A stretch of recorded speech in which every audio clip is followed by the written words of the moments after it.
यदि लोग आपके लिए गड्ढे खोद रहे हैं तो आप उसमें पौधे लगाइए, उसके फलों का आनंद लीजिए। दौलत तो विरासत में भी मिल सकती है, लेकिन पहचान जो है वो तो अपने दम पर ही बनानी पड़ती है। पिता की दौलत पर क्या घमंड करना। अरे मजा तो तब है जब दौलत अपनी हो और घमंड पिता करता है। नमस्कार, मैं हूं मोहित कमल श्रीमाली। आपका स्वागत करता हूं आपके अपने चैनल में और रक्षाबंधन पर पति रक्षा सूत्र, सही सुना है, पति के लिए रक्षा सूत्र, इसके विशेष एपिसोड में सबसे पहले आप सभी को रक्षाबंधन की विशेष शुभकामनाएं देता हूं। इसके साथ में ही आपको अब बताता हूं पति रक्षा सूत्र क्या होता है। तो सबसे पहले तो इसके पीछे की कहानी को समझना जरूरी है। देवलोक में सबसे पहली बार रक्षा के धागे को पत्नी इंद्राणी ने पति इंद्र को बांधा था। तब हुआ यह था कि प्राचीन काल में एक बार देवों और असुरों के बीच में 12 वर्षों का भीषण युद्ध चालू हुआ। ऋग्वेद में इस युद्ध के बारे में बहुत ही अच्छे से उल्लेख किया गया है। अब इसी युद्ध को वैदिक इतिहास में देवासुर संग्राम के नाम से जाना जाता है और इस संग्राम के प्रारंभिक चरणों में देवराज इंद्र की पराजय हुई, यानी कि हार हुई, और देवता कांतिहीन हो गए। इंद्र भी रणभूमि से भाग खड़े हो गए और अमरावती नामक तीर्थ में जाकर के छुप गए।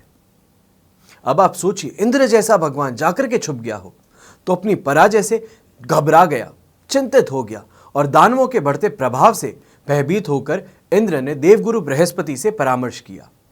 देवगुरु बृहस्पति ने श्रावण पूर्णिमा के दिन रक्षा विधान करने के लिए उनके कहा।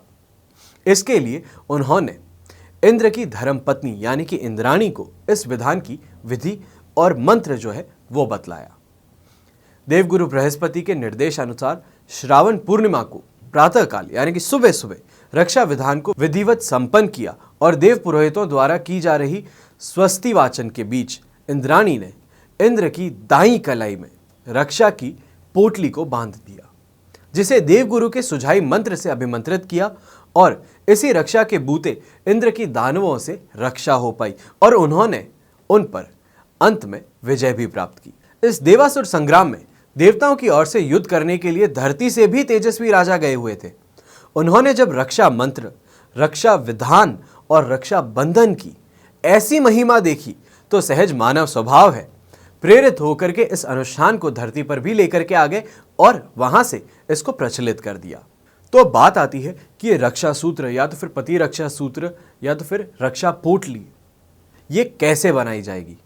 तो इसको बनाने की विधि और मुहूर्त क्या है। सबसे पहले आपको यहां पे ध्यान रखना है मुहूर्त का।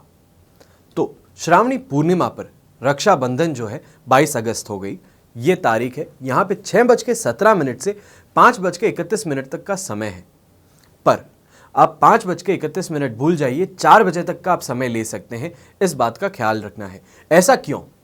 क्योंकि 22 अगस्त को 4:30 बजे से लेके 6 बजे तक का जो समय है ये रहेगा राहुकाल का। अब राहुकाल के अंदर खास तौर पे ये मनाही है कि आप रक्षा सूत्र या तो फिर राखी अपने भाई को या किसी को भी बांध सकें। चाहे वो वास्तु रक्षा सूत्र ही हो गया जो आपको अपने घर के गेट पे बांधना है, तो वो भी इस समय पे आप नहीं बांध सकते। तो आगे बताता हूं कि मुहूर्त का मूल जो है वो क्या होने वाला है। तो भद्रा नहीं है इस दिन, यानी कि 22 अगस्त को भद्रा नहीं है, तो पूरा दिन ही आपके लिए शुभ साबित हो गया। और शुभ चौघड़िया मुहूर्त जो है उसमें अमृत का चौघड़िया, इसका जो समय होता है वो सुबह 10:47 से 10:47 से 12:17 तक का है। अब यहां पे ध्यान रखिएगा, जो मैं आपको समय बता रहा हूं यह है इंडियन स्टैंडर्ड टाइम, जिसे IST बोला जाता है।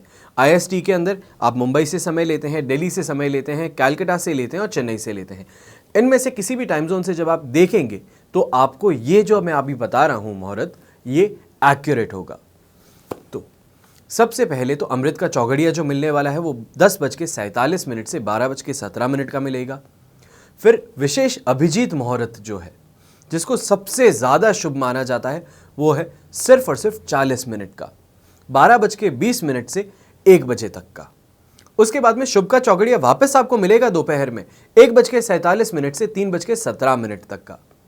ये भी समय आप यूज़ कर सकते हैं, पर विशेष अभिजीत मुहूर्त जो है वो सबसे ज़्यादा अच्छा माना जाएगा। तो ये तो हो गया आपके लिए 22 अगस्त को किस समय पे आपको बनानी है पोटली, किस समय भाई को राखी बांधनी है, किस समय अपने पति को आपको रक्षा सूत्र पहनाना है, किस समय घर के बाहर आपको वास्तु रक्षा सूत्र बांधना है। पर अब जैसे कि प्रयोग जो है ये पति रक्षा सूत्र ये जो बनाना है, ये बनाना कैसे है, तो उसकी पूरी विधि बता रहा हूं, ध्यान से सुनिएगा, हो सके तो नोट भी कर लीजिएगा। सबसे पहला स्टेप करना क्या है, अपनी आंखें खोलनी है सुबह, वो भी जल्दी, और स्नान सब कुछ करके सारे कामों से मुक्त होकर के आपको प्रभु का स्मरण करना है। अब पूजा स्थान में किसी पात्र में आपको सरसों लेने हैं, सुवर्ण लेना है, केसर लेना है, चंदन लेना है, अक्षत और दूर्वा, दूर्वा यानी कि घास, घास के तिनके जो होते हैं उसे दूर्वा कहते हैं, ये आपको लेने हैं। इसके साथ ही ऊनी या तो फिर सूती या तो फिर रेशमी आपको कपड़े का टुकड़ा लेना है काट करके, जो कि चौकोर हो। यहाँ पे ध्यान रखिएगा कि ये जो कपड़ा आप लेंगे ये पीले रंग का हो। यहाँ पे जो पूरी बात है उसका मूल गंतव्य यही है कि कपड़ा जो है वो पीले कलर का होना चाहिए है। अब घर के जो भी पुरुष सदस्य हैं उनके लिए एक एक वस्त्र के चौकोर टुकड़े आपने जो काटे हैं उसमें सरसों, स्वर्ण, केसर, चंदन, अक्षत और दूर्वा ये आपको डालनी है छोटी छोटी मात्रा में, ताकि वो आराम से हाथ में पहन सके, इस बात का ख्याल रखना है। अब जब आपने ये डाल दिए हैं तो इसके बाद में इसकी पोटली बनाइए और गांठ बांध दीजिए। मान लीजिए गांठ बांधने में परेशानी है तो इसका एक पूरा सही से फोल्ड करके ऊपर से सी दीजिए, इसे सिलाई मार दीजिए, और उसके बाद में जब ये पूरा काम हो जाता है तो वापस से पूजा का जो स्थान है वहाँ पे उसको स्थापित कर दीजिए। तो ये तो बन गई रक्षा पोटली। अब क्या करना है, इसके बाद में एक ताम्र कलश में जल भर के आपको रखना है। अब उस पर कटोरी आपको रखनी है और उस कटोरी में कुमकुम, अक्षत, पुष्प और इसी के साथ में अगर कुछ और है, धूप बत्ती है तो वो रखनी है। यथाविधि पूजा करनी है और धूप दीप करना है। अब जब भी आपकी बहन राखी बांधे या तो फिर उनसे ये कलाई पर आपको बंधवाना है, अगर बहन नहीं आती तो आप अपनी वाइफ से ये बंधवा सकते हैं, क्योंकि इंद्र ने भी इंद्राणी से बंधवाया था। यहाँ पे ये भी देखा जाए कि अगर आपकी वाइफ ये आपको रक्षा सूत्र बांधे तो भी इसमें कोई परेशानी नहीं है। या तो फिर अगर आप मान लीजिए वाइफ आपकी नहीं बांध रही, आपकी बहन है नहीं या बहन आई नहीं, तो आप ब्राह्मण देवता से दाहिने हाथ में रक्षा सूत्र बंधवा सकते हैं। रक्षा सूत्र बंधवाते समय आपको एक मंत्र बता रहा हूं, इस मंत्र का उच्चारण करना है। इस मंत्र का उच्चारण अब करना किसको है, तो पहले ये क्लैरिटी पा लीजिए। ये मंत्र का जो उच्चारण है वो इंसान करेगा जो बांध रहा है, ना कि वो इंसान जो बंधवा रहा है। इस बात का ख्याल रखना है। जो मंत्र है वो है येन बद्धो बलि राजा दानवेंद्रो महाबलः तेन त्वामनु बध्यामि रक्षे मां चल। छोटा सा सादा सा मंत्र है, आपको यहां पे लिखा हुआ भी दिखेगा। इस मंत्र का आपको उच्चारण करना है। या तो फिर जिस रक्षा सूत्र से महान शक्तिशाली राजा बलि को जो बांधा गया था उसी सूत्र से मैं तुम्हें बांधता हूं। इसके अलावा ये भी आप बोलते हुए इसे बांध सकते हैं, हे रक्षे या तो फिर हे राखी, तुम अडिग रहना, अपने रक्षा के संकल्प से कभी भी विचलित मत होना। इतना सी चीज है, ये भी जो बांध रहा है वो बोल सकता है। अगर मंत्र उच्चारण नहीं होता है तो, पर अगर मंत्र उच्चारण कर सकते हैं तो सबसे अच्छा तो वही है। इसके बाद में पुरुष चाहे तो, जिनको बांधा गया है वो चाहे तो रक्षा सूत्र को सदैव के लिए, पूरे साल के लिए इसे अपने हाथ पे कलाई पे बांधे रख सकते हैं, या तो फिर खोल करके अपने पर्स में रख सकते हैं। पर ध्यान रखिएगा, इसे कचरे में नहीं फेंकना है। एक ही बात का आपको ख्याल रखना है। और अगले साल यानी कि वापस जब राखी आएगी, रक्षाबंधन जब वापस मनाई जाएगी, ये पर्व वापस मनाया जाएगा, तब इस प्रयोग को आपको दोहराना है। पुराने रक्षा सूत्र जो आपके पास में है उसे नदी में या तो फिर तालाब में या तो फिर जल में आप विसर्जित कर सकते हैं, पर कचरे में किसी भी हालत में नहीं जाना चाहिए।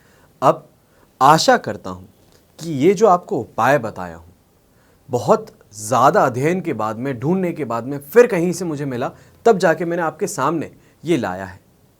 और सही में बताएं तो हमारे घर में, हमारे परिवार में सब ये करते हैं और हमने काफ़ी लोगों को देखा है। ब्राह्मणों में हम अक्सर ये चीज़ें देखते हैं, बाकी दूसरे जब देखते हैं तो वो बोलते हैं ये क्या है। तो ऐसे के अंदर हर किसी की अपनी एक धारणा है। हमारे परिवार की ये धारणा है, हम ब्राह्मणों में ये धारणा है, तो इसके कारण हम तो ये करते हैं। अगर आप भी करना चाहते हैं, अपने आप को रक्षा करना चाहते हैं, अपनी रक्षा करना चाहते हैं, या तो फिर जो भी वाइफ है वो अपने हस्बैंड की रक्षा करना चाहती है, तो उनके हाथ में सिर्फ एक बार ही ये उपाय करके देख लीजिए। कोई बड़ी परेशानी आने वाली हो, अगर वो टल जाए तो उससे ज़्यादा बेहतर क्या हो सकता है। आपका थोड़ा सा मेहनत, बहुत छोटी सी आपने मेहनत की है, इससे कोई बहुत बड़ा अच्छा परिणाम आपको मिल जाए तो उससे अच्छा क्या हो सकता है। बाकी हमेशा की तरह मैं तो बस यहाँ पे यही प्रार्थना करता हूँ कि आप और आपका परिवार सुखी रहे, संपन्न रहे, सुरक्षित रहे। अपने घर में जो भी बड़े बूढ़े हैं, बुजुर्ग हैं, उनका हमेशा साथ और आशीर्वाद आपके साथ रहे। इसी के साथ में जय श्री राम एवं जय हिंद।